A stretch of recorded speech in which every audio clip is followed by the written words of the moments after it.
भुदरगड तालुक्यातील कडगाव वनपरिक्षेत्रातील म्हासरंग इथल्या जंगल परिसरात संशयास्पद हालचाली करणाऱ्या दिलबहादूर सिंग या कर्नाटकातील शिमोगा इथल्या तरुणाला आणि भुदरगड तालुक्यातील 65 वर्षीय राजाराम देसाई याला वनपथकानं ताब्यात घेतलं। त्यांची तपासणी केली असता 173 गावठी जिवंत बॉम्बसह चाकू, कोयता आणि मोबाईल हँडसेट वन विभागानं जप्त केला। या दोघांना न्यायालयात हजर केलं असता 2 दिवसांची पोलीस कोठडी सुनावली आहे।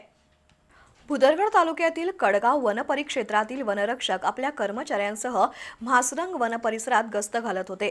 या गस्ती दरम्यान पथकाला पाळ्याचा हुडा इथले राजाराम देसाई आणि दिलबहादूर सिंग हे दोघे जंगलात फिरताना दिसले। त्यांच्या हालचाली संशयास्पद दिसल्यानं पथकानं तपासणी केली असता त्यांनी जंगलातील पायवाटेत ठिकठिकाणी गावठी बॉम्ब ठेवल्याचं सांगितलं। त्यानुसार वन विभागानं मोठ्या प्रमाणावर स्फोटक सामुग्री शोधून जप्त केली। प्राथमिक चौकशीत या स्फोटकांचा उपयोग जंगली प्राण्यांच्या अवैध शिकारीसाठी होणार असल्याचा अंदाज अधिकाऱ्यांनी व्यक्त केलाय।